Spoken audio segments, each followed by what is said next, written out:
Salut l'équipe, je me noie, tu te noies, il se noie, Joachim Noah. Vous le voyez, le verbe noyer correspond parfaitement au pivot des Knicks. Depuis 2 ans, sa carrière ressemble de plus en plus au destin du Titanic. Joachim Noah a disparu des parquets, comme le Titanic au fond de l'Atlantique. Blessure, weed, 4e rotation sur son poste, la carrière de Joachim Noah coule comme le Jack Daniel dans la gorge de Ty Lawson. Dommage, car au moment où toute la NBA a décidé de se foutre sur la gueule, j'aurais adoré voir Joachim Noah dans ses embrouilles. Or, il n'en est rien, assis sur la dernière chaise du banc des Knicks, on pourrait lui mettre un plaid, une camomille et des charentaises, ça serait pareil. À seulement 32 ans, la carrière de Joachim Noah semble au point mort et je ne vois pas comment le meilleur défenseur 2014 pourrait rebondir. Il lui reste cependant plus de 55 millions à toucher jusqu'en 2020. Et au moment où on parle des passeports français, n'oublions pas que Joachim Noah a lui aussi un passeport français, mais je crois que maintenant, tout le monde s'en fout.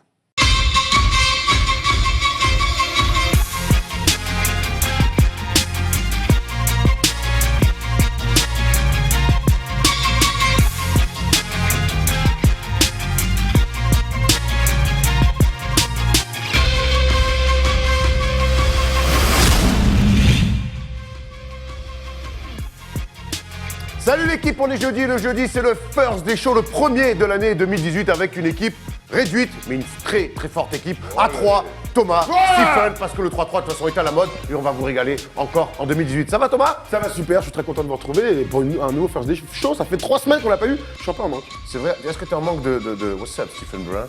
Salut les guys! Le premier 2018, simple, efficace, ça nous va. Place du pied, sécurité. Très bien. Au programme de ce First Day Show, on va parler d'un pivot qui joue en bleu, blanc, rouge, mais qui pourrait avoir un autre maillot tricolore. On parle bien sûr de Joël Embiid en équipe de France. C'est le grand débat, tout le monde a son avis. Et forcément, on va donner le nôtre. Le tour de table d'habitude, le focus sur Kawhi Leonard. Un petit peu d'inquiétude autour de Kawhi Leonard et forcément des Spurs. Coach Brown évidemment. Et puis le quiz animé par Thomas. Avant de se lancer sur le tour de table, on va commencer par le tu préfères. Cette semaine, sur ESPN, j'ai vu, on a demandé à Stephen A. Smith si les Celtics devaient choisir, sacrifier un joueur entre Jason Tatum ou Jaylen Brown, qui vous choisirez? Tu gardes Jaylen Brown? Non, tu sacrifies Jaylen Brown. Brown. Moi aussi. Et je garde Jason Tatum sur le talent d'attaque. C'est compliqué, hein? La marge de progression, Jason Tatum est un joueur un petit peu unique en NBA, grand, du tir extérieur, et puis surtout encore rookie, donc progressé. Jaylen Brown Quand il est sur faux mort, donc oui, il a mais 63 ans, quoi. Non, mais je veux dire, un joueur comme Jaylen Brown, t'es plus susceptible d'en trouver un autre dans la ligue qu'un joueur comme Jason Tatum. Je suis assez d'accord avec toi. J'ai l'impression que Jaylen Brown, c'est un peu un Jimmy Butler et l'autre, c'est un peu un Carmelo Anthony. Donc, quand ton truc, il y a quand même une différence, c'est que Jaylen Brown est un meilleur défenseur. Donc, en fait, comme tout le monde prend ce foutu Jason Tatum, moi je prends Jaylen Brown. Jaylen Brown, je ferai une meilleure carrière que Jason Tatum, je te le garantis, mon pote. Allez, calme-toi, c'est le tour de table là tout de suite. Allez. 4 seconds, down to 3. Hart steps back, fires, that's the game! Allez, il s'est passé déjà plein de choses en 2018 en NBA et notamment cette semaine. On va commencer avec toi, Steph, le tour de table et tu veux nous parler d'un papy qui régale. Ouais, je vais vous parler de Lou Williams qu'on a passé un petit peu sous silence et qui est en train de régaler sur le mois de janvier. Il vient d'être élu pour la 2e fois joueur de la semaine du mois de janvier. Donc c'est depuis début 2018, il a été élu 2 fois de suite joueur du mois de janvier. C'est donc le meilleur joueur de 2018, le meilleur joueur du basket. Exactement, donc vrai candidat pour être joueur du mois. C'est la 3e fois seulement de sa carrière qu'il est joueur de la semaine, donc 2 fois en 15 jours. Favori pour être le 6e homme de l'année. Il est titulaire actuellement avec les blessures au sein des Clippers. C'est 35 points de moyenne sur la semaine, dont le match à 50 pions contre les Warriors. C'est son record en carrière. En plus, ils ont gagné. Le souci, c'est qu'il donne un petit peu un mal de crâne aux dirigeants des Clippers car il est en fin de contrat. Alors, qu'est-ce qu'on fait? Est-ce qu'on le trade au risque de chambouler l'équipe qui est en passe de se qualifier pour les playoffs, ou on attend la fin de saison au risque de le voir partir? Et on sait que Dennis Jordan aussi va être free agent. Donc, un vrai casse-tête pour les dirigeants des Clippers. Ça a déclaré il n'y a pas longtemps qu'il en avait marre un petit peu d'être pas mal bougé depuis son départ de Toronto. C'est qu'il a pas mal bougé et qu'il voulait rester aux Clippers et que les Clippers soient compétitifs. Ouais. Et après, on est typiquement dans le cas de fin de contrat, je brille. On la connaît tous celle-là, hein, les mecs qui sont en fin de contrat en dernière année. Spécialité américaine. Voilà, exactement. Ah ouais, incroyable. Alors, 7 millions. Toi, par exemple, fin de contrat, tu n'as jamais brillé. Ah non, moi je ne brille pas, mais par contre je bouffe. Et en plus, William, je crois qu'il peut, s'il re-signe là, je crois qu'il peut aspirer qu'à 31,7 millions de dollars sur C'est ça. sur Bon, 2 après, ans, je je crois. Bon, après, mais peut-être qu'il peut prendre plus Le truc, ailleurs. c'est que là, il a un contrat à 7 millions. Donc, on va dire que c'est aujourd'hui, avec Isaiah Thomas, le meilleur contrat de NBA, vu ce qu'il est en train de produire. Rapport qualité-prix. Oui, rapport qualité-prix, clairement. On parle même de lui au All-Star Game. On peut imaginer, même s'il y a beaucoup de concurrence. Pourquoi pas Truc, mais Pourquoi franchement, il mérite, vu la forme des Clippers, sur la fin de contrat. Moi, je suis sûr qu'on est en plein dedans. C'est-à-dire que l'année prochaine, il va signer pour 40 millions sur 2 ou 3 ans. Il va faire oh, salut, il va rester avec ses deux meufs à la Il est pas maison. obligé de prendre le max parce qu'il y a une des deux mamans qui s'est barrée. Donc Bah, au final, il y a C'est bon, bah, c'est bon. Et en plus, le départ de Jamal Crawford a été Remplacé, compensé ouais. par Lou Williams, qui est un peu un pétard ambulant comme était Jamal En tout cas, c'est Crawford. vrai que cette année, il est très très fort. Il a permis aussi aux Clippers dans le dur en novembre et décembre de se remettre à jour et d'être aujourd'hui clairement un candidat au playoff Et il est dans le légitime. majeur, c'est une Et il première est dans fois. 5 et les Clippers dans la nuit de mercredi à jeudi qui viennent encore de battre les Nuggets avec 17 ou 18 pions de Lou Williams. Et Il ce faut qu'il ait septième des de la fins de match, conférence il est Ouest. trop fort quoi. Cette année, il leur a fait gagner un nombre de matchs incroyable. Bah, nous, on l'a vu en vrai. Et j'ai rarement vu un mec autant en contrôle. Tout ce qu'il fait, c'est. Tu sais, il smooth, saute. c'est Son, smooth. ouais, mais son corps, il part comme ça, mais son bras, Tu vois, il on parle de Steph Curry qui a un physique, on fait croire qu'il a un Lambda. physique banal, tout. Mais alors lui, pour le coup, c'est vraiment le monsieur lambda quoi. Après, il est long, quoi, quand même. Hein. Il est pas si grand que ça. hein. Ouais, mais moi, ce qui m'impressionne, tu vois, dans ces joueurs-là, là, c'est.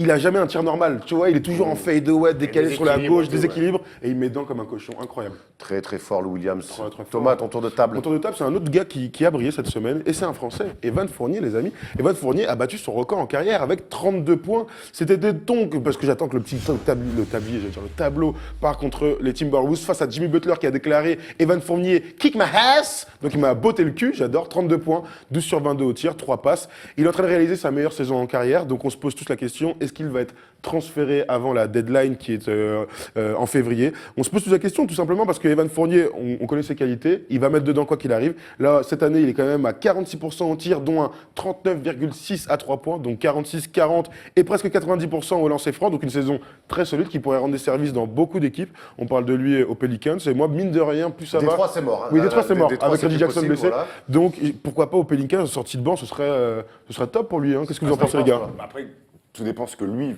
veut faire dans son plan de carrière, soit rester à Orlando et jouer 30-35 minutes et mettre des pions, ou aller dans une équipe un petit peu un level supérieur et descendre un petit peu dans la rotation, avoir moins C'est de quand, minutes. c'est quand même un compétiteur. Je crois que l'année dernière, on avait, dans l'interview ici, quand on l'avait reçu ici dans ce canapé, Il semblait un petit peu blasé. voilà, je pense qu'il a envie de gagner des matchs quand même. Ouais. Tu vois, je pense que et toi qui as joué à très haut niveau, Steph, on sait que des fois, il vaut mieux jouer 5-10 minutes en moins, mais au moins gagner des matchs et avoir un vrai objectif collectif. Très, très clairement, et puis il pourrait s'éclater dans une franchise en jouant 20-25 minutes en sortie de banc dans une franchise qui gagne les matchs, il pourrait mettre 13-14 pions et avoir plus d'exposition que dans l'équipe qui a perdu 27 matchs sur les 32 derniers. quand même. Cata. Après, il n'a pas son destin entre les mains. Parce que là, on est en train de discuter oui. comme si Ah oui, il était en oui. fin de contrat. Là, s'il y a un trade, c'est Orlando qui l'envoie Oui. où il veut. On sait qu'il a signé à 85 millions l'été dernier. Après, si lui, donc, lui peut aller dans le bureau et dire écoutez, moi j'en ai marre de la situation, on gagne pas un match, je demande, Après, mettez-moi je sur crois la que liste le de Magic a transfert. clairement ouvert la porte. Et pour revenir sur ce super match à 32 points, ça lui fait du bien. Il était un petit peu dans le dur il était à dernièrement. 14 points à Donc, 35%. il se rappelle un petit peu au bon souvenir de tout le monde. Et on est ravis pour Evan de ce petit carton face aux Wolves et cette belle victoire. C'est assez rare pour être souligné côté Magic. Tout à fait. Et toi, Erwan, ton dernier Moi, tour c'est de un table autre mec qui est en pleine bourre, même si hier soir, malheureusement, comme d'habitude, il est un petit peu craqué. C'est la semaine d'Anthony Davis, monstrueux, 48 points et la victoire à New York après prolongation. 17 rebonds. Et 17 rebonds. Et 45 points et la victoire à Boston avec 16 rebonds. Hier soir, défaite, courte défaite avec un match à 8 points, 8 petits points. Mais on va vraiment s'intéresser sur ces deux matchs-là. En prolongation. C'est vraiment, il est rentré doucement dans sa saison. Mais là, aujourd'hui, Anthony Davis se rappelle au bon souvenir de tout le monde. C'est un joueur supérieur sur le poste 4. Sa relation avec Demarcus Cousins marche fort, même si celui-là, des fois, lui mange un petit peu les ballons en fin de match alors qu'il est chaud patate. Steph, Anthony Davis, c'est un poste en plus que tu connais, meilleur poste 4 de la ligue. Ouais. Après, est-ce qu'on compte des Kevin Durant ou des LeBron James qui sont plus Non, poste parce 4 que que c'est du poste small 3? ball, on décale. Là, c'est vraiment Très un poste 4 naturel. Très bien, Erwan. Je parle d'un poste 4 naturel. Ouais, non. Quand toi, tu jouais 15 en N2, c'est pas ton poste naturel. Quelle drôle d'idée d'avoir de mettre pivot, toi. J'ai toujours pas compris, gros. Il a envoyé la tête. Lui non plus, c'est pour ça qu'il a arrêté. hein. J'avais pas beaucoup de pick and pop, hein, ça me frustrerait un petit peu. Mais non, oui, actuellement, oui. Après, il y a qui d'autre comme concurrent? Karl Anthony Towns, on peut le considérer comme poste Non, 4. ouais, à la Si, rigueur, si, oui, Blake oui. Griffin, Porzingis. Kevin Love, Porzingis. Porzingis, Draymond Green. Je crois que, enfin, Anthony Davis, c'est quand même au-dessus. hein. Bah, je suis d'accord avec toi. Après, je voulais te poser une question, Erwan. On se rappelle, il y a quelques temps, tu avais fait un édito sur DeMarcus Cousins. Est-ce que tu penses qu'Anthony Davis est toujours le lieutenant de DeMarcus Cousins? Non. Non, clairement pas sur ce qui se passe depuis 2018. Et d'ailleurs, non, je pense que après DeMarcus Cousins remplit un peu plus les cases, notamment avec de la passe. C'est vrai qu'il joue cette espèce de position de pivot, un peu comme Relieur, Ford, relier, un peu peut-être souvent face au cercle, un peu comme alors Ford le fait aux Celtics. Mais non, c'est vrai que le leadership au scoring a été récupéré par Anthony Davis Sur ces quelques matchs. sur ces quelques matchs, mais il n'empêche qu'à côté, DeMarcus Cousins arrive à s'éclater et fait des stats. Et les deux font la paire et on retrouve vraiment des Twin Towers. Et moi, c'est ce qu'on a tous dit. J'aime bien contrer le small ball comme ça avec des deux grands. C'est un small ball quand même hyper particulier. Ouais. Parce que donc Rajon Rondo est un Contrer le meneur small truc. ball avec deux grands, je te dis. Oui, mais c'est un Twin tall Towers ball, ouais, un peu particulier parce que tu as Rajon Rondo, donc Drew Holiday qui est très fort, mais DeMarcus Cousins, Antoine il fait des Moore. trucs. Antoine Antoine Moore qui qui est très bon, mais je veux dire, DeMarcus Cousins, c'est pas un pivot. Fils Hein. de Lova. Le Vamour. Le Vamour, bien sûr. Paix à son âme. Et DeMarcus Cousins fait pas des trucs de pivot, quoi. Alors oui, il a la balle poste bas et tout, mais il monte la balle, il veut jouer, il veut faire des passes aux autres. C'est un peu bizarre. C'est une équipe atypique avec un basket différent de ce qui se propose par la plupart des autres équipes sur le small ball. Et moi, je trouve ça toujours intéressant, même s'ils défendent cacahuètes. Oui. En tout cas, je trouve ça intéressant. La gestion de Rondo aussi. Ouais, deux stats intéressantes par rapport à Anthony Davis. La première, c'est que c'est le 3e joueur de l'histoire à faire 45 points, 15 Charles rebonds Barkley, le en précédent, back-to-back. Alors, j'allais vous poser la question comme ça, et vous, devant votre écran, vous pouvez jouer. Alors, il n'y a que 2 joueurs. Il y en a un qui est évident. Charles Barkley. Non, pas Charles Barkley, non. Un qui est évident. 45 rebonds, 45 Chamberlain. points. Will Chamberlain, évidemment. Et un deuxième qui aura bientôt sa statue devant le Staples Center. Elgin Baylor. Elgin Baylor. Donc, incroyable. Et deuxième stat, les 8 points, là, derrière. C'est le pire de Anthony Davis depuis 2015. Pire match au scoring depuis 2015. 3 matchs en 4 jours. Tu vois, ça, À la fin, au bout d'un 2 moment, prolongations. 8 points quand même. 8 points, c'est 4. Mais alors après, moi, il met 8 points en shootant 8 fois. Donc c'est aussi une forme d'intelligence de dire, je suis pas dans un bon soir, j'ai les jambes en coton. Mais si, tu préfères quoi? Un mec qui met 8 points à 2 sur 8 et qui se dit, c'est pas mon soir. Parce qu'on sait que. Je sais pas, il gagne ou perd à la fin. Parce Il qu'il perd. Ah voilà, donc autant qu'il faut qu'il arrose alors. Autant qu'ils prennent un peu le match à son compte. Est-ce que vous avez vu, à un moment il était dans les rumeurs de trade, Boston était intéressé par lui. Vous avez vu la déclaration d'Alvin Gentry cette nuit? Ouais. Il a dit Anthony qui Davis, nous envoie. oui, je le trade contre l'équipe des New England Patriots et les 2 Jets qui viennent d'acheter. C'est à peu près ce qu'il vaut aujourd'hui sur le marché des transferts. Mais ça va être intéressant. De toute façon, Anthony Davis qui a un gros contrat avec les Pelicans. Et moi, c'est la question que je me pose depuis longtemps, on se la pose. Est-ce qu'il va construire avec cette franchise-là, comme ça se fait de moins en moins finalement, ou est-ce qu'il va, en fin de contrat, céder aux sirènes des franchises déjà installées? Moi, honnêtement, au plus ça va, et au plus j'ai envie de le voir construire avec cette franchise parce que je pense qu'il a un petit peu, ouais. Un petit peu. Et Boogie Cousins, t'as envie qu'ils construisent avec Anthony Aussi, Davis? ouais, j'ai envie que les deux vraiment dire aussi, aussi, ouais. d'accord. J'aimerais bien que ça amène une nouvelle force, une nouvelle équipe. Les Pelicans deviennent une top équipe de l'Ouest qui peut, pourquoi pas, jouer des finales de conf. Moi j'aimerais bien les voir en playoff cette année. Bah, c'est le Ils sont 6e, hein. Ils sont 6e avec un bilan de Cousins sont en playoff. 21 victoires, 21 défaites. qu'ils vont tenir. 23 victoires, 21 défaites. On Ils sont bien. pourra dire Boogie Cousins au moins a fait une campagne de playoff. Dans sa life. Voilà. C'est vrai. Il était temps. Pour l'instant, il y a autant de campagnes de playoffs que nous 3 réunis. C'est quand même incroyable, notre ami Cousins. Incroyable. Il y en a un autre, par contre, qui a fait lui beaucoup de playoffs, qui est même champion NBA, MVP des finales NBA, mais cette saison, il est un peu dans le dur, c'est le focus sur Kawhi Leonard. They do have a timeout. Decide not to use it. Curry, way downtown. Bang!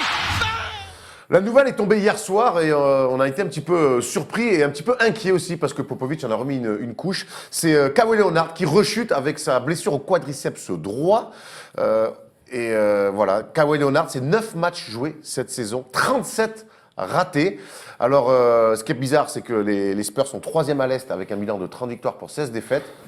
Mais on est inquiet. Honnêtement, on a quand même envie d'être inquiet. Hier, Popovic a dû, en conférence de presse, dire que non, ce n'était pas la fin de saison de Kawhi Leonard. Mais au-delà de ça, il y a quand même beaucoup d'inquiétudes autour des Spurs et de Kawhi Leonard. Même Merci Buffard a dit qu'il était dans un processus de reprise et qu'on a lui laissé le temps qu'il fallait, mais c'est vrai que c'est inquiétant parce qu'on n'a pas vraiment les détails de cette blessure. On sait que c'est le quadriceps, on ne sait pas ce que c'est, on ne sait pas si c'est une déchirure, si c'est musculaire, Ça a l'air grave, quoi. Bah, ça a l'air grave parce que c'est long. Il a fait une tentative, il a repris. Finalement, il y a eu une rechute. Et quand il y a rechute, en général, c'est très mauvais signe. Maintenant, ils en prennent soin parce qu'ils se disent, cette saison, est-ce qu'on on est 3e, on fait avec les moyens du bord, puis on fera une campagne de play-off, une de plus, j'ai envie de dire, mais on soigne Kawhi pour la saison prochaine et reconstruire et faire jouer les gamins cette saison.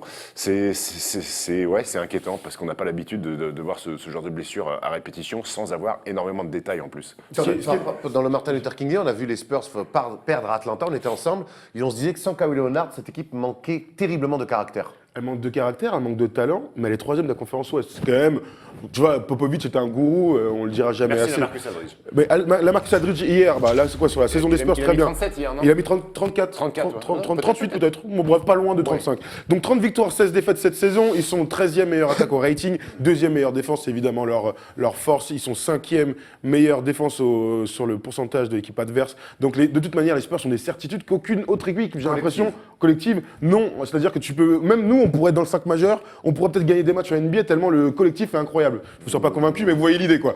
Erwan, il est blessé. Ah ouais, avec Erwan blessé, c'est un peu compliqué. Mais en tout cas, c'est vrai que Donne-moi ta main. C'est Hook. C'est ma main la plus forte. Heureusement que c'est ta main gauche, tu peux continuer à tripoter le ballon. Le ballon. Oh, d'accord. my God. De toute façon, j'ai jamais eu une main gauche, ça change rien. Non, mais et la question évidemment qu'on va se poser, c'est avec l'inquiétude autour de Kawhi Leonard, c'est la saison des Spurs. On balance pas, ils balancent pas de toute manière Non, vu qu'ils ils sont balanceront trucs. jamais. Mais c'est-à-dire qu'en playoff, quoi qu'il arrive, ils ne gagneront pas. Manu Ginobili, qu'on est en train de voir derrière, est toujours aussi fort à 40 piges. Pau Gasol est très bon. Pau Gasol est plutôt pas mal. Maintenant, cette équipe, on les voyait pas passer. Darius Bertens qui fait de temps en temps des petits Oui, cartons. bien sûr. on a Patty, l'impression Mizel, que cette 25 équipe, ils sont dans ce qu'ils maîtrisent, dans ce qu'ils savent faire tout le temps. Mais finalement, est-ce que ça pourrait suffire pour faire un coup en playoff? C'est-à-dire qu'on les imagine peut-être, on les imagine en demi-finale de Un conférence coup sans Kawhi là, tu parles. sans Kawhi. On les imagine. Sans Kawhi, moi je les vois aller en demi. Parce que En demi. Passer un tour. Passer un tour, parce qu'il y a toujours l'âme de ces Spurs, ils vont avoir l'avantage du terrain au premier tour, ils vont aller en demi. Mais, serait contre les il- Pelicans. Imaginons, Ça, c'est les si on Pelicans. s'arrête, le premier tour, c'est contre les Pelicans. Tu les vois passer toi? moi je les vois passer. Ok. Non, mais ça se tient. Je les vois passer contre Moi, les j'ai du mal à y Pelicans. croire. Hein. Tu sais pourquoi on en parle souvent Pelicans, première campagne de playoff, gros, t'es pas à l'abri qu'ils fassent pipi dans la Pas la culotte. première. ouais, mais- C'est pas la première. Oui, mais bon, mais, ça fait 4 ans. avec Mais, avec par la contre- new generation. Non, mais j'aime bien te Quel est corriger le- aussi. Quel est le point faible des Spurs? Pour moi, c'est l'intérieur. à l'intérieur, ils sont soft. Avec Anthony Davis et DeMarcus Cousins, je n'imagine pas du tout gagner, tu vois, par exemple, sur une série de playoffs. Et on se projette énormément, évidemment. Oui, oui, oui. Le classement est loin d'être Même est sur la loin main, d'être le figé. père- même sur la main, le père les Rondo, Mills. Jrue et tout, va falloir des mecs. pas les Mills. Va falloir envoyer des mecs pour les Devontae défendre. Et Mr. Forbes. Ouais, ce serait Et compliqué. Tipeee. Et Mec, TP. mec, don't disrespect Tipeee. Ah non, certainement pas, mais. C'est pas lui qui va arrêter True Lead, quoi. En tout cas, on trouve que, moi, je trouve que cette équipe, cette année, même si elle a des résultats, et c'est ça qui est toujours fou avec eux, Moi, c'est ça qui est il, incroyable. il manque C'est un, quand même ouais, troisième à l'Ouest, mais quoi. il manque un petit peu un supplément d'âme. Et tu vois, je te dis, je ne serais pas surpris si Kawhi Leonard ne revient pas, ou s'il revient très tard dans la saison, qu'il puisse se faire sortir au premier tour, comme ça leur est déjà arrivé historiquement. Ouais, ce serait pas choquant. Dites-nous, vous, ce que vous pensez du cas de Kawhi Leonard, et êtes-vous inquiet pour les Spurs? Dites-nous dans les commentaires, c'est toujours un plaisir de vous lire. Voilà, maintenant les gars, on va attaquer le sujet chaud de la semaine. On avait eu quelques petites bribes à Londres, depuis ça a explosé. Jojo Embiid en équipe de France, c'est le chacun sa team. Dennis Rodman, if you forget all about the hair and all the tattoos, watch him play basketball. He can do some. Alors depuis une semaine, le basket français saigne du nez en imaginant Jojo Embiid avec le maillot tricolore, avec marqué France sur le torse. Bonne idée, pas normal, enfin chacun a son avis. Mais avant d'avoir vos avis, les gars, qu'on débatte un petit peu de tout ça, il y a trois chemins pour être naturalisé français. La première, c'est s'engager au service militaire volontaire de défense nationale à Montigny-les-Messes. Compliqué au niveau Bon, de déjà, à l'emploi partir de là, ça devient compliqué. Mais par contre, ce qui peut le faire changer d'avis, c'est qu'il serait sous les ordres du major général de l'armée de terre, le général Witt de la Chesnay, et demander un statut de réfugié. On imagine que c'est impossible. Au niveau de l'emploi du temps, compliqué quand même. Compliqué les allers-retours Ouais. avec Philadelphie. Alors, la deuxième chose, c'est avoir... Bambine T'as pas fait ton lit. Puis les Rangers, je sais pas s'ils ont sa taille. Hein. Ensuite, c'est avoir le français comme langue maternelle, donc là on est bon, ou avoir été scolarisé 5 ans en France. Mais même là, C'est pas le cas. ça paraît compliqué, c'est pas le cas. Ou sinon, il y a une demande de naturalisation pour service exceptionnel rendu à la France. Et là, c'est là que c'est sa chance la plus solide. Et du coup, ça reviendrait au ministère des Sports et donc à l'ORAFSL de prendre cette décision-là. Voilà les chances qu'a Joel Embiid de devenir joueur de l'équipe de France. Ça, c'est au niveau administratif. Maintenant, il y a la déontologie, il y a les envies. Et Tom, toi, je sais que tu as un avis un petit peu bizarre là-dessus. Ouais, j'ai un avis bizarre. D'abord, ce qu'il faut dire, c'est qu'on est tous les trois d'accord sur un truc, c'est qu'on est partagé. C'est-à-dire que d'un côté... Pas du tout. Ah, très bien. On est partagé parce que Joël Embiid dans l'équipe de France, c'est vrai que ça fait fantasmer tout le monde, parce qu'il lui l'imagine et que certains joueurs de l'équipe de France, eux aussi, envisagent son arrivée en équipe de France. Donc ça, c'est le premier truc. Maintenant, sur la question pure, et il y a eu beaucoup de réactions des joueurs, Evan Fournier, Dwayne Jackson, dont on va parler tout de suite, qui disent que, en fait, tous les naturalisés ne devraient pas exister. Et c'est vrai que moi, je suis de cet avis. Quand je vois Anthony Randolph cet été être le champion d'Europe avec la Slovénie, Anthony Randolph, Non mais gros, on se posait la question, est-ce que connaît la capitale de la Slovénie? Ljubljana, Non. Anthony. What Non. the fuck is Ljubljana, man? Moi, ça m'a toujours choqué, On la se souvient Macédoine de- avec Bob McLeod. on se Je souvient sais de pas, la t'as Macédoine. la petite liste ou pas, mon petit Polo? Non, la petite liste. Moi, ça m'a toujours choqué ailleurs. Alors Edgy pourquoi? Slaughter avec la Pologne. Eddie Slaughter avec la Pologne qui est complètement incroyable. on en a pas mal. Slotowski s'appelle d'ailleurs maintenant. Michael Dixon, l'ancien meneur de Strasbourg, Bobby qui était avec la Géorgie. Ah oui, avec la Géorgie, ouais. Et Bobby Dixon, qui lui, par contre, s'est converti, Ali a Mohamed. joué, Ali Ali Mohamed, Mohamed. a joué 5 ans en Turquie, donc à la rigueur, on pourrait le comprendre. Mais en tout cas, moi, mon avis de base, c'est de dire que ça me fait chier pour les autres pays. Je vais pas commencer à dire, ah, si c'est pour l'équipe de France et Joël Embiid, j'accepterais. Donc c'est vrai que sur le principe, moi, ça m'embêterait d'un point de vue déontologique qu'il vienne en équipe de France parce qu'il n'est pas français, quoi. Il est vraiment camerounais. Il a fait ensuite son lycée aux États-Unis. Bref, il n'est pas français, tout simplement. C'est compliqué, hein. Comme l'a dit Tom, je suis partagé. Alors oui, je suis excité, c'est un fantasme de voir Joël Embiid sous le maillot de l'équipe de France et ça permettrait à cette équipe de France de passer à un niveau supérieur et pourquoi pas rêver de jouer Team USA. Pas les yeux Au dans moins les l'Espagne, en tout cas. L'Espagne, oui.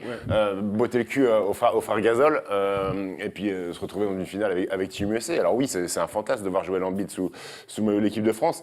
Maintenant, déjà, moi, ça me paraît improbable. Il y a tellement de paramètres à prendre en compte. La première, c'est déjà c'est que l'équipe des Sixers. Est-ce que l'équipe des Sixers, qui est en train de gérer les minutes, il a fait 2 saisons blanches, je ne vois pas les Sixers dire à Joël Embiid va faire une compétition En parlant de cet 3 été. ans, hein. Si, viens, on dit que le gars a fait 3 ans complets, qu'il a plus de blessures et qu'on est en 2020 pour les JO 2020. Tu vois, ou même 2024, je m'en fiche. Mais en tout cas, les blessures ne rentrent plus en ligne de compte. Tu vois ce que je veux dire? Ensuite, il va y avoir un problème d'assurance à payer parce que son assurance, avec le physique fragile qu'il a, c'est très compliqué. On se rappelle de Boris qui un jour était dans la liste noire au niveau de son dos et tout ça. Ça a fait des énormes problèmes à la Fédé pour Il a mis payer. de l'argent lui-même, d'ailleurs. Il a mis de l'argent lui-même de sa poche. Il y a ça. Et puis après, oui, moi ça m'a emmerdé de voir Anthony Randolph champion d'Europe parce que s'il n'y a pas Anthony Randolph avec la Slovénie n'est pas championne d'Europe. Mais je me dis pourquoi. On serait toujours les couillons de service aussi. À perdre contre la Slovénie parce qu'il y a Anthony Rodolphe, à perdre contre les autres équipes parce qu'il y a un naturalisé. Avec Ibaka et Mirotic. Oui, Mais même Ibaka et Mirotic sont même formés c'est en différent. Espagne. Ce sont des garçons qui sont formés en je Espagne, l'entends. donc ça aussi c'est un cas à part. Donc je me dis pourquoi il y a un règlement qui est fait, on a le droit à un naturalisé, on les a déjà utilisés par le passé. Tariq Kaské, certes, qui a joué en France, mais qui était américain, qui avait rien à voir avec la France, qui a joué sous le maillot bleu. Crawford Palmer aussi a joué sous le maillot bleu. Médaille d'argent à Sydney. Il y a Ronnie Smith, Sydney. qui était Ronnie l'ancien de Smith. Lasvel et de Pau Orthez, qui était aussi. Il y a Jim Daines aussi dans les Jim années, Daines, fin des années 80. Après, si on peut même s'élargir, Joachim Noah, il a quoi à voir avec la France? Oui, son père est français. son passeport, son père est français, mais il a jamais non plus mis un lay-up sur un parquet français. Moi, ça me paraît compliqué. Après, je kifferais, bien sûr, parce que ça renforcerait cette équipe-là.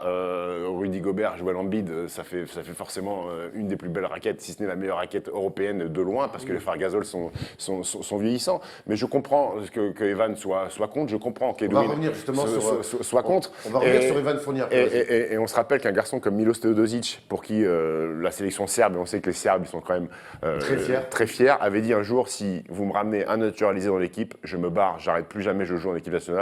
Et c'était un peu le même credo que le sélectionneur Sacha Obradovic. Donc voilà. Evan est d'accord avec ça. Evan est d'accord avec ça. Alors, Est-ce qu'on a les tweets d'Evan ou pas? Je crois, ouais. oui, Voilà, ça va. très bien. Voilà, on va les reprendre. Arrêtons avec les articles sur Joël en EDF. Donc Joël Embiid, c'est Embiid et l'EDF, c'est pas forcément l'électricité. S'il vous plaît, ça devient ridicule sérieux. Pour moi, jouer pour un pays avec lequel tu n'as pas d'attache, c'est dérangeant. L'équipe nationale, c'est pas juste un challenge sportif. C'est pas du tout contre Joël, ça me dérange quand les autres sélections le font et c'est donc valable pour l'équipe de France. Alors on sait qu'Evan, il a toujours comme ça des avis et des positions tranchées. Et moi, je suis assez d'accord avec lui. La beauté aussi d'une équipe nationale, c'est de gagner avec ses ressortissants. Enfin, c'est les règles des Français. Donc là, il n'y a pas une histoire de racisme ou quoi que ce soit. C'est juste qu'au bout d'un moment, c'est ce qui fait aussi la beauté de ce sport et des compétitions internationales. Et donc là, en plus, Joël Embiid, comme on le dit, alors certes, il parle français. Lui, il a déclaré aussi que pourquoi pas, ça l'intéresserait. Il a de la famille en France. Qu'il a de la famille en ouais. France. Mais au bout d'un moment, quel rapport il a avec le basket Exactement. français? Là, on est plus sur. Après, moi, ce qui me choque moins, c'est que c'est pas nous qui avons fait la démarche d'aller chercher Joël Embiid. Visiblement, c'est. Alors, ouais. on a l'info. Il se serait retrouvé, Joël Embiid, avec quelques joueurs français à Phoenix pour le Nouvel An. Et certains joueurs français auraient commencé à lui Des joueurs murmurer. importants. Des joueurs importants lui auraient murmuré l'idée. Et lui aurait dit pourquoi pas? Et donc, ça est sorti comme ça à Londres, et on lui a tendu les micros, et c'est là qu'il a fait cette Non, mais déclaration-là. c'est pas la Fédé, c'est pas Patrick Bisley, Non. Jean-Pierre Sutak, on dit Joël Non. Embiid, ça t'intéresse. Donc ça, moi déjà, ça me plaît. C'est pas nous qui sommes allés recruter quelqu'un. C'est lui qui a dit pourquoi pas, et nous, forcément, faut être bête. Ça peut pas laisser insensible. Et avant, tu as dit un truc important, c'est-à-dire c'est important de gagner avec ses ressortissants. Moi, je suis d'accord avec toi. Maintenant, je me pose la question, les gars.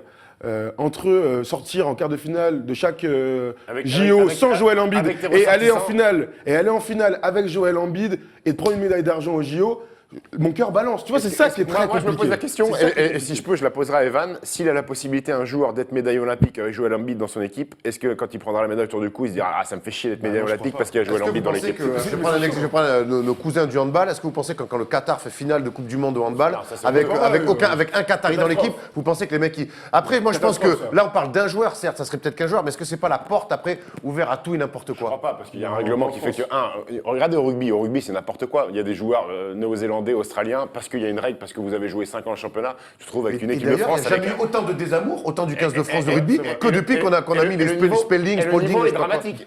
Et le niveau est dramatique maintenant. Regardez l'équipe Ouais, de mais France si de tu- rugby où elle est, parce qu'il y a des mecs, des OZ, des Australiens, des Africains du Sud, parce qu'ils ont joué 5 ans au top 14, ils jouent avec le maillot bleu. Après, le désamour, il vient aussi des résultats. C'est toujours pareil.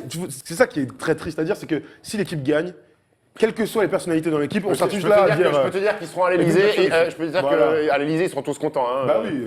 regarde, Vas-y, toutes mets-le en les- plein pot ce tweet et Jackson. prends le tome. Et donc Jackson, donc toutes les personnes qui sont pour Embiid, pour que Embiid soit en équipe de France, oui, joueur exceptionnel, potentiel Hall of Famer, ne venez pas dire nous sommes pour la formation française, faut faire avancer les clubs et dire on fait comme les autres, bah non, on fait pas de passeport de complaisance. Ça, c'est encore une fois un avis très fort. C'est un avis très fort et c'est la continuité de ce qui se passe en pro. Et là, c'était pour le coup, tu la commentes et tu y as joué, tu es très bien placé. C'est très compliqué pour des espoirs à potentiel, mais sans avoir des potentiels de jouer en Euroleague, mais des petits jeunes qui peuvent jouer en pro, on les fout pas sur le terrain et ils sont obligés d'aller en Pro B, voire en National 1. Donc déjà, encore une fois, et c'est ça que veut dénoncer Edwin. Après, C'est oui, tout, c'est c'est ça vraiment que le débat. c'est pas vraiment le débat. Après, c'est un poste de jeu, le poste 5, on est quand même bien fourni ces dernières années. Rudy, Geoffrey Lauvergne, Kevin Séraphin, Yann Maïmi, Alexis Aginsa qui est blessé. Il y a qui d'autre Mamadou. Non, là on parle de J'ai joueurs. été. On parle de joueurs. Ça va, Mais il a été appelé, il a Oui. été Laurent. Donc c'est pas un poste dépourvu de talent. Et puis il y a un tweet d'Evan où il disait aussi où est le respect pour Rudy Gobert. C'est pas maladroit ça. Est-ce que ça a un rapport avec le respect de Rudy Gobert? C'est une vraie question que je te pose. Rudy est censé être le pivot du futur de l'équipe de France. On aurait aimé le voir cet été, il n'était pas là. Donc on aurait pu jauger si c'était vraiment le pivot du futur. Ah mais tu vois, s'il avait été là cet été, peut-être que finalement ça aurait été beaucoup plus légitime et qu'on aurait dit bah non. oui. Tu vois ça aussi, le fait de se dire ah non cet été je viens pas, tu peux te mettre aussi en porte-à-faux quand des choses comme ça t'arrivent. Exactement, mais alors, mais c'est une question moi compliquée, ça hein, me ferait franchement. fantasmer. Je kifferais voir Joël Embiid, mais pour moi ça reste du domaine du fantasme parce qu'il y a tellement de paramètres à prendre en compte que pour moi ça se fera pas. Et de toute façon, ça ne sera pas tout de suite. Hein. On sait très bien que d'abord Embiid, et c'est Timothée Loiseau qui nous avait confié ça, il faut qu'il fasse 2-3 saisons pleines avec les Sixers, que Ouais, ça il se passe pense, bien voilà. physiquement, C'est ça. pour qu'il puisse vraiment commencer à embrayer la démarche. Et moi aussi je voulais parler d'un autre sujet. Est-ce que un pays comme le Cameroun n'a pas besoin aussi de son meilleur Ah ouais, représentant, Jamie de son meilleur représentant pour faire grandir le basket africain, qui a des qualités énormes. Joël Embiid avec le Cameroun, est-ce que ce serait pas un D'un bon ambassadeur ce serait pas un bon défi pour lui de gagner l'afro-basket et d'emmener le Cameroun aux Olympiques. aux JO, aux championnats du monde. Joël Embiid, ce serait merveilleux. Mais oui, c'est vrai. bah ouais, Mais ça aussi, évidemment, ouais. évidemment. Pour clore un peu tout ça, on est tout à fait d'accord avec toi. Moi, j'adorerais le voir avec le Cameroun au JO, ce serait extraordinaire. Plutôt que l'Angola, qui prend toujours des branlées quand même. Enfin bref. Dernier, pour clore tout ça, on a fait un sondage du coup sur First Team, sur Twitter. Est-ce que Embiid en équipe de France, ça pourrait vous exciter? 70% des gens ont ça répondu. excite. Non, mais pas excité. Quel est votre avis? Quel est votre avis Est-ce que vous êtes pour la sélection? Ah, ok. Oui, à 70% et non totalement contre. Donc, c'est mine de rien, c'est plutôt favorable à l'arrivée de Joël Embiid dans l'équipe de France. Ouais, le problème, c'est qu'on n'est pas en NBA, Combien on de n'aime pas votants des Combien de équipes comme votants ça. Presque 2000. Presque 2000. À peu près la population de la France. Donnez-nous vos avis, vous aussi, pour ceux qui ne l'ont pas fait sur Twitter ou ceux qui veulent le redonner sur YouTube. Embiid en équipe de France, vous êtes pour ou contre et pourquoi? Vous savez toujours très bien argumenter. C'est toujours un plaisir d'échanger avec vous dans les commentaires. Voilà, on a parlé de Jojo Embiid. Et, Coach Brown, il aimerait un jour coacher Joel Embiid. Il aimerait coacher tout court. en fait. Voilà. Tout court. On va lui demander son avis alors. Coach Brown. Isaiah in the sky for a slam dunk tip, the play of the night. Wow! Coach Brown, de quoi tu vas nous parler? Attends. Mon petit doigt me dit que tu vas nous parler de la course au MVP. Eh oui, les amis, on a passé les 41 matchs, la moitié de saison. Il est temps quand même de faire un petit power ranking sur les candidats au titre de MVP. Donc j'ai fait un petit top 6 avec sur chaque joueur la force et la faiblesse qui fait qu'il pourrait être ou ne pas être MVP. Et j'ai mis en numéro 6 notre ami Kyrie Irving. Alors son point fort, c'est que c'est le meilleur joueur de la meilleure équipe à l'Est, tout simplement. Il y a un mois, il était clairement plus haut dans ce classement quand ils avaient fait la série de 16 victoires de suite. Depuis, les résultats ont un peu baissé, mais ça reste quand même très très bon. Et Irving a beaucoup de crédit dans cette saison. C'est 24 points, 5 passes, 3,6 rebonds et 24,3 de PER. L'évaluation. Donc il aura forcément des votes et tous ces votes seront justifiés parce que c'est quand même lui qui a permis cette Difficulté un petit peu au pourcentage en Ouais. janvier là. Ouais, Il y a un petit peu. 35% vilain. Et le point faible dans le vote de MVP pour Kyrie Irving, c'est la force du système des Celtics. C'est la première fois que je vois ça, un point faible collectif, Brad Stevens, on est dans la merde si ça c'est le point Ouais. faible. Hein. Le problème, c'est que c'est une très bonne saison, mais c'est difficile de donner tout le crédit de la réussite de cette saison à Kyrie Irving. Il a des chiffres similaires, voire en dessous de ce que proposait Isaiah Thomas la saison dernière. La clé de la belle saison, c'est la défense des Celtics qui est la meilleure de la ligue. Et c'est compliqué de mettre en relation la défense des Celtics avec Kyrie Irving, qui n'est pas non plus le plus grand défenseur. Et surtout Brad Stevens, qui est le meilleur coach de la ligue et qui va enlever un peu de mérite à Kyrie. Il a fait émerger des joueurs par le passé. Cette année encore, Jaylen Brown et Jason Tatum. Mais je pense que la saison des Celtics, on va donner beaucoup plus de crédit à Brad Stevens qu'à Kyrie Irving. Plutôt qu'il est lui le MVP, Brad Stevens sera le coach de la ligue. Exactement. Ouais, d'accord. En numéro 5, j'ai mis Stephen Curry, l'homme qui a le même prénom que moi. Le même shoot aussi. Ouais, un petit peu. Bah, il vient pas d'Alcy, lui, non. Son point fort, c'est tout simplement l'arme la plus dangereuse de NBA. Il a des coups de chaud. Alors, ces coups de chaud sont un peu plus rares qu'il y a quelques années, mais ils sont quand même fréquents. Ils sont là pour nous rappeler le niveau de Steph Curry. Depuis ses retours de blessure, il est très proche de la version 2015 quand même de Steph Curry. 35,2 points avec seulement 18 shoots tentés. Quand il se sent bien, son équipe est imbattable. Et son point faible, c'est le reste de l'équipe des Warriors, tout simplement. Parce que les Warriors sont tellement bons qu'ils n'ont pas réellement besoin de Curry pour dominer. 4 semaines d'absence pour Steph Curry à cause de sa cheville. 9 victoires sur les 11 matchs, incluant une victoire contre les Cavs lors du Christmas Day. Alors, il est énorme récemment, mais avant sa blessure, c'était plus un niveau All-Star qu'un niveau MVP. C'était certes 26 points de moyenne, mais avec sa plus mauvaise efficiency sous l'ère Steve Kerr. Voilà, pour Steph Curry. En numéro 4, c'est son coéquipier, Kevin Durant. Son point fort, j'ai mis sa défense. Alors, son génie offensif, ça, tout le monde le connaît, et tout le monde l'a compris, ça c'est un point qui est acquis. Mais sa progression de l'autre côté du terrain a amené son jeu à un autre level. C'est le 3e au nombre total de contres en NBA, et 3e en moyenne de la NBA. C'est 2, Ces finales NBA avec le Thunder, comme il était incapable de défendre. c'est ce que je voulais dire. Il a longtemps été considéré comme trop maigre et trop fragile et trop soft pour être un bon défenseur quand il était plus jeune. Et son évolution pour devenir un top défenseur en NBA, je trouve qu'elle est remarquable. Ce qui est dingue, c'est son arrivée aux Warriors d'une équipe offensive qui l'a fait progresser en défense. C'est quand même un Mais truc. les Warriors, c'est un trompe-l'œil. Bien Donc, sûr. il joue des positions très rapides, mais par contre, c'est une équipe qui a toujours. Bien sûr. Et c'est pour ça que Mark Jackson, ça lui a coûté sa place et qu'ils ont fait venir Steve Kerr. Avec Mark Jackson, ils ne défendaient pas du tout. Avec Steve Kerr, ils se sont mis à défendre et l'explosion de Draymond Green les a aidés énormément là-dessus. Dernière question par rapport à la défense de KD. Est-ce que vous ne pensez pas que c'est lui le meilleur défenseur de la saison pour l'instant ? Rudy Gobert blessé, Draymond Green fait une petite saison, Kawhi est sur le flanc. Moi, je le mets juste avec Draymond alors Green. fort. Draymond Green. Moi, je mettrais KD, ce qui est complètement fou, tu vois. C'est possible. Et moi, je mettrais KD comme meilleur défenseur. Il peut être Il NBA va First avoir Team. des voix, ouais. Et donc, le point faible de Kenny, c'est le même que Steph Curry. C'est tout simplement les Warriors. Ils ont beaucoup de différences dans leur jeu, les deux, mais leur faiblesse pour le titre de MVP, c'est exactement la même. 8 matchs sans Kevin Durant cette saison, 7 victoires, 1 défaite, avec un écart cumulé L'enfer. sur les 7 matchs de plus 127. Donc, ils ont besoin de Durant pour devenir une des meilleures équipes all-time de l'histoire, mais ils n'ont pas besoin de Durant ou Curry pour dominer une saison régulière. On passe au numéro 3. J'ai mis Giannis Antetokounmpo. Alors, son plus, c'est le joueur qui est le plus inarrêtable. Essayer d'analyser les contre-attaques et le jeu de transition du grec, c'est quasiment impossible. On n'a jamais vu quelqu'un ou quelque chose en mouvement comme lui. Quand il commence à prendre de la vitesse, il plane sur le terrain en ayant besoin de très peu d'appui. 28, regardez les stats, 28,3 points, 10,1 rebonds, 4,5 pas décisifs. Et tout ça sans un tir fiable à 3 points ou dans le périmètre. Et avoir une telle domination dans le jeu sans cette arme, c'est une preuve de plus que il est tout simplement dantesque. À son âge, en plus. À son âge. Le moins, c'est le bilan des Bucks. Et ouais, avec un Antetokounmpo incroyable, les Bucks sont un peu bas dans la conférence Est. 23 victoires, 20 défaites, 7e de la conf. Alors les chiffres d'Antetokounmpo ont du mal à à permettre aux Bucks d'être un peu plus haut. Eh ouais, mais alors- on peut pas tout mettre Ouais, non mais plus ça sur les serait le épaules moins, de... c'est ça le moins, c'est qu'il fait beaucoup de stats, donc Jabari Parker n'est toujours pas là, et d'ailleurs il devrait revenir rapidement. Mais le fait, c'est qu'il fait beaucoup de stats, il prend beaucoup sur ses épaules, des fois trop, et les gens le regardent un petit peu. Et c'est aussi ça le moins, c'est que moi, pour avoir vu des matchs des Bucks ces derniers temps, des fois il le regarde un peu, il force un petit peu. Tu parlais pareil en transition, d'accord, on voit beaucoup de highlights, mais des fois il va peut-être la première 1 contre 3. Donc voilà, il y a peut-être aussi impliquer peut-être un peu plus tout le monde. Exact, ou les autres aussi prendre un peu plus de responsabilité, Aussi. pas forcément lui donner Mais le c'est lui ballon le leader, et- hein, ça lui a et- montré et le regarder jouer. Donc voilà, ça va peut-être pas lui permettre d'être MVP, même s'il y a la jurisprudence Russell Westbrook, l'année dernière était MVP avec un bilan très moyen d'OKC, sauf que Russell Westbrook a fait une saison... 6e à l'ouest, non? Oui, là, il est Mais son pour être 7e, MVP, ouais. mais pour être MVP, sauf qu'on se rappelle que Russell Westbrook a fait une saison historique, triple-double de moyenne. D'ailleurs, Russell Westbrook n'est pas dans ton top 6. Non. Eh ouais, le MVP sort. En numéro 2, j'ai mis LeBron James. Sont plus, tout simplement, le meilleur joueur de la Ligue. Voilà. Si le titre de MVP allait tout simplement au meilleur joueur NBA, alors la discussion serait de courte durée. LeBron serait MVP cette année, puis l'année prochaine, puis l'année d'après, jusqu'à que quelqu'un le surpasse. Alors c'est toujours le même discours, mais les faits sont là. Personne n'a jamais fait ce que LeBron est en train de faire à 33 ans. 27 points, 8 rebonds, 8 passes avec une efficacité incroyable, 38% à 3 points, soit 4% de plus que sa moyenne en carrière quand même. Il vieillit, quand tu vieillis, tu mets dedans un peu plus. Et son point faible, c'est le barbu. C'est James Harden. C'est compliqué de trouver une faille à la candidature du King.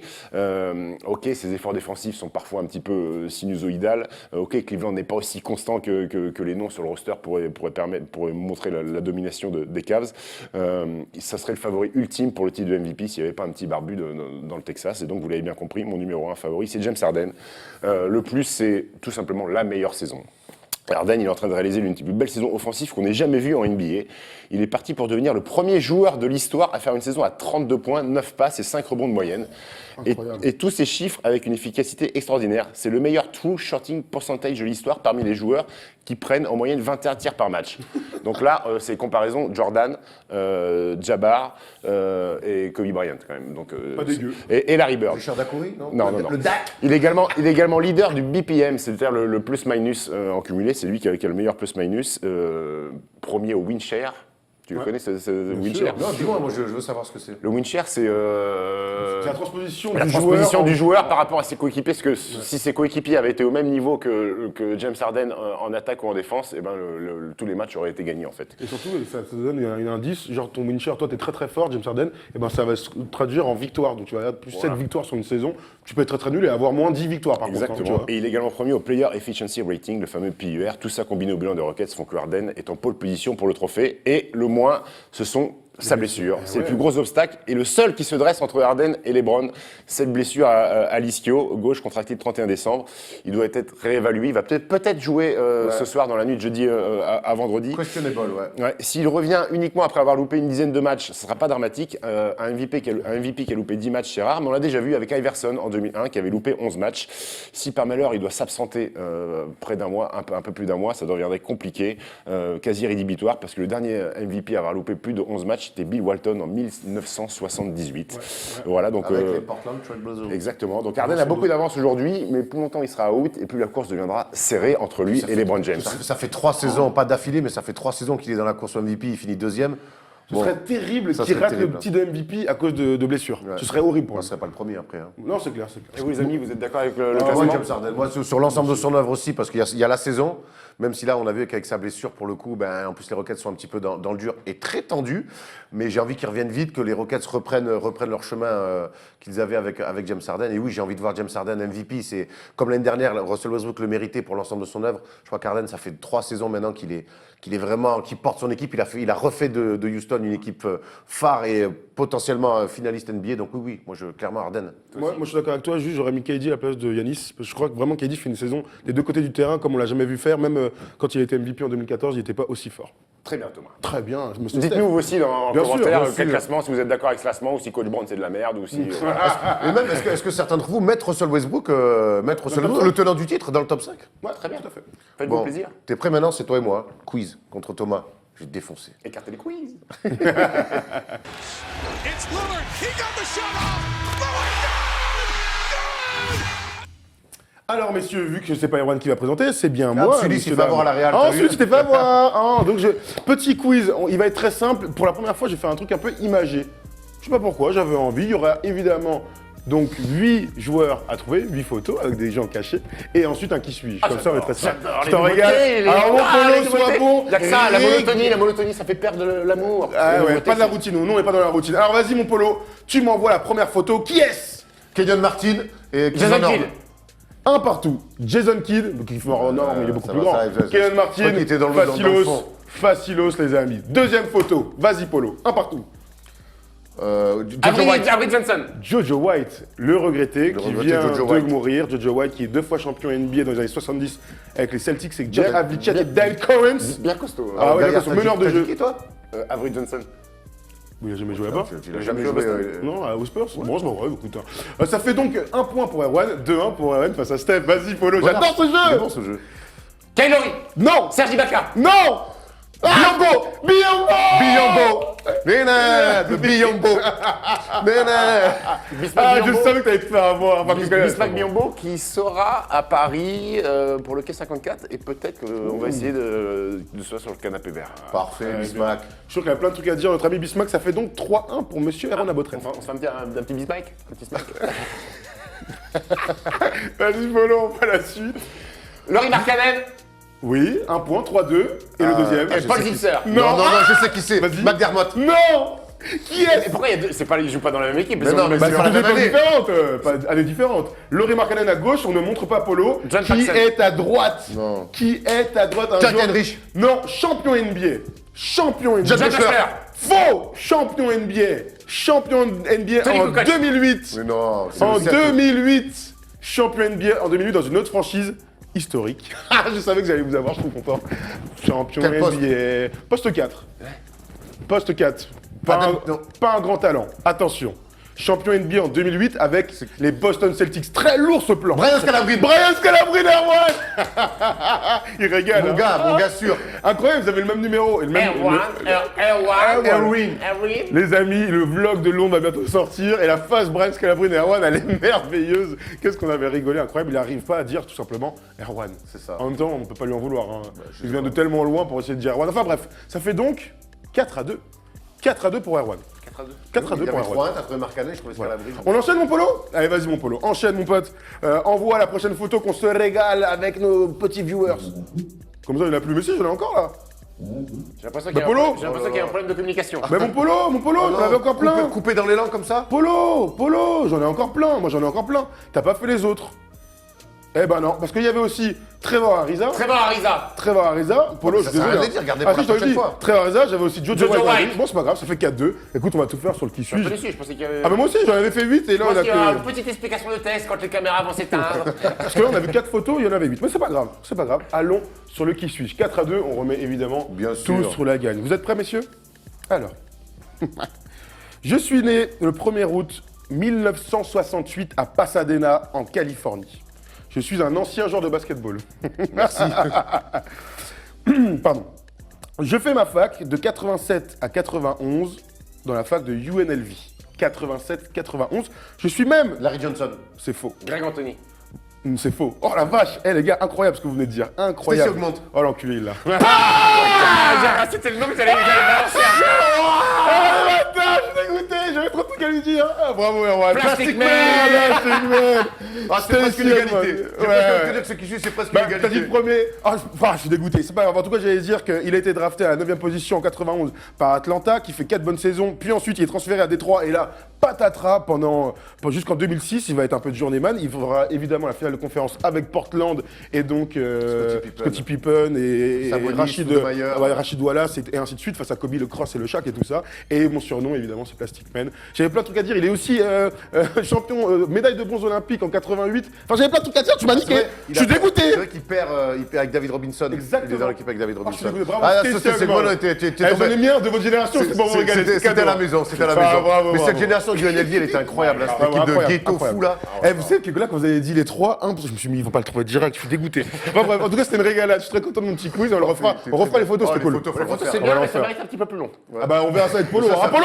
C'est à cause de Polo. Polo, se rejoint à la compta. Dis pas ça, parce qu'on se Non, rejoint dans le non, commentaire. c'est pas vrai. Rappelle-toi la dernière Non, fois. non. Rappelle-toi la Ah dernière oui, fois. c'est vrai. Le stagiaire. On aime les stagiaires, on aime tous les gens qui sont pas à l'écran. Waouh. On est une équipe très soudée, on s'aime On est obligé tous. de se justifier. Et ça se voit d'ailleurs à l'antenne, vous le savez très bien. Bon, bah, attends, Polo, moi, je on t'aime, déteste. t'es le meilleur. Et d'ailleurs, Polo, hier dans Afso Sport, allez voir aussi sur la chaîne du stream. Régalade. Il nous a régalé. Quel expert vélo alors. Merci en tout cas de nous suivre à tous. On se retrouve dès lundi pour le First Talk. N'oubliez pas, il y a l'interview de Gershon Yebouzélé, il y a le vlog de Londres qui arrive dans pas longtemps. Allez, on vous aime. Ciao, ciao. À demain pour la matinale, l'équipe.